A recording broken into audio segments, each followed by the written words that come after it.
Shalom Bapak Ibu, kita jumpa lagi di hari yang baru ini. Mari kita renungkan firman Tuhan, sebelumnya kita berdoa. Tuhan Yesus, terima kasih buat hari ini. Kami kembali akan merenungkan firman Tuhan. Mohon hikmat dan pengertian Roh Kudus, supaya kami memahami dan menjadi pelaku firman-Mu. Dalam nama Tuhan Yesus. Amin. Bapak Ibu, firman Tuhan kita terambil dari Ibrani 11 ayat 24 sampai 26. Karena iman maka Musa setelah dewasa menolak disebut anak putri Firaun. Karena ia lebih suka menderita sengsara dengan umat Allah daripada untuk sementara menikmati kesenangan dari dosa. Ia menganggap penghinaan karena Kristus sebagai kekayaan yang lebih besar daripada semua harta Mesir. Sebab pandangannya ia arahkan kepada upah.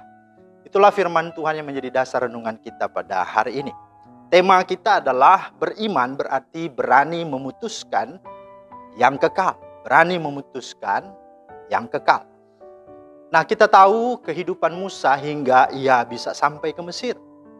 Alkitab berkata, ketika anak itu telah besar, dibawanyalah kepada putri Firaun yang mengangkatnya menjadi orang tua. Keluaran 2 ayat 10. Alkitab pun mencatat Musa dididik dalam segala hikmat orang Mesir, dan ia berkuasa dalam perkataan dan perbuatannya. Kisah Rasul 7 ayat 22. Selama 40 tahun Musa hidup di istana Mesir, suatu negeri yang kaya, yang berkuasa dan yang maju. Karena itu tidaklah mengherankan bila Musa mendapatkan pendidikan tinggi dan juga berbagai-bagai keahlian. Musa benar-benar menjadi orang yang sangat beruntung, orang yang penting dan populer. Nah, saudara, namun di usianya yang ke-40 tahun, ini menjadi titik tolak balik dalam hidup Musa. Di mana ia membuat sebuah keputusan yang sangat mengagetkan semua orang. Tetapi keputusan ini sangat penting, serius, dan sangat menentukan masa depan Musa. Musa harus rela dan siap kehilangan harta, kehormatan, dan kedudukan.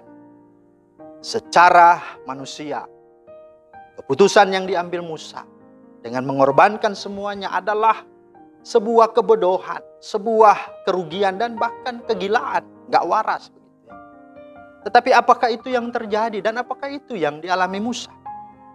Tidak, malah justru Musa menjadi pemimpin yang diberi kuasa menghadapi Firaun dan mengalahkannya. Musa lah yang bisa membebaskan umat Israel dari perbudakan. Bahkan Musa menjadi pemimpin yang dihormati, disegani. Tidak hanya pada zamannya, tapi juga sampai sekarang ini. Khususnya bagi orang-orang Israel, bagi orang Yahudi. Nah, pertanyaannya, mengapa Musa bisa bertindak demikian? Jawabannya adalah karena Musa sudah punya dasar yang lebih kuat dan punya bukti yang lebih valid dan sahih dari segala hal apapun. Apa dasarnya itu? Apa buktinya itu? Itulah iman. Itulah iman. Lagi-lagi kita diingatkan bahwa iman itu adalah dasar dan bukti dari segala sesuatu yang kita harapkan dan yang tidak kita lihat. Dengan iman membuat Musa sadar akan 3 hal. Apa itu? Yang pertama, bagi Musa apalah arti kebanggaan menjadi anak putri Firaun, jikalau tidak menjadi kebanggaan Allah, jikalau tidak menjadi anak-anak Allah. Lagi pula putri Firaun bukan dan tidak dapat terlebih Firaun sendiri pun tidak dapat menjamin Musa ke sorga. Ini harus disadari. Maka pesannya bagi saudara dan saya, maka jangan bangga dengan engkau menjadi anak orang kaya, engkau jadi anak presiden kah, menjadi anak pejabat kah, anak konglomerat kah.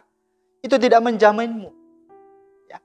Yang harus engkau pastikan dalam hidupmu, apakah engkau sudah menjadi anak-anak Allah. Apakah engkau menjadi anak kebanggaannya Tuhan. Itu menjadi penting. Maka Musa memilih itu. Yang kedua, mengapa Musa bertindak demikian? Yang kedua adalah, buat apa katanya bagi Musa? Buat apa menikmati kemewahan dan kesenangan duniawi, di mana jelas-jelas itu adalah dosa. Dan yang terpenting itu hanyalah sementara dan fana. Jadi bagi Musa itu, mengapa dia rela meninggalkan Mesir, tidak mau disebut anak putri Firaun? Karena itu dasarnya. Karena bagi dia segala apapun itulah fana. Kalau kita memperhatikan, kalau harta, kekayaan, populer bisa membuat orang ya bahagia dan membuat orang bisa ke sorga dan sebagainya kan. Ya ngapain Michael Jackson harus mati dengan ya overdosis begitu ya. Itu kan berarti ya itu tidak menjadi jaminan. Nah inilah pilihan dan keputusan Musa yang luar biasa. Bahkan ayat 26a berkata Musa menganggap penghinaan akan Kristus sebagai kekayaan yang lebih besar daripada semua harta Mesir. Wow. Artinya kalau Musa bisa memiliki iman kepada Kristus, itulah harta segala-galanya. Itulah sesungguhnya kehormatan yang tidak akan pernah sirna dan binasa. Kemudian dia juga berkata lebih baik menderita sengsara dengan umat Allah. Praktisnya adalah apa? Ya, dia bisa hidup melayani dengan sesama. Karena itulah investasi kekekalan. Nah saudara, inilah keputusan. Dan yang ketiga adalah mengapa Musa bertindak demikian. Dikatakan di ayat 26 bagian C. Sebab pandangan Musa ia arahkan kepada upah. Upah itu adalah apa? Itulah berkat kekekalan di sorga. Tidak hanya masuk sorga, tapi kita diberi upah. Bahwa setiap orang yang karena Tuhan meninggalkan dan melayani Tuhan, dia tidak akan kehilangan upah. Bahkan firman Tuhan berkata, penderitaan ringan yang sekarang ini tidak akan sebanding dengan kemuliaan yang Tuhan akan sediakan kelak bagi orang-orang beriman, orang-orang percaya. Maka kesimpulannya saudara, jika engkau bisa beriman, banggalah dan bersyukurlah. Karena itu adalah anugerah dari Tuhan yang akan memampukanmu untuk bisa memutuskan hal-hal kekal. Di mana dunia ini begitu sangat menyesatkan.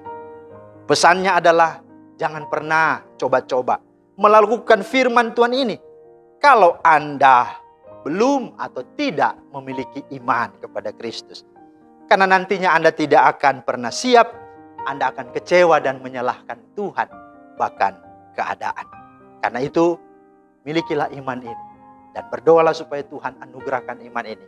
Karena iman ini bukan karena usaha kita. Tapi karena anugerah Tuhan. Maka jika iman itulah yang menggerakkanmu. Maka jangan ragu, jangan takut. Beranilah memutuskan hal-hal yang kekal. Tuhan memberkati. Mari kita berdoa. Terima kasih Tuhan untuk firman-Mu. Meteraikanlah itu di hati kami. Dan mohon kami Tuhan untuk mulai memutuskan segala hal yang kekal. Dengan berbagai macam tawaran dunia ini.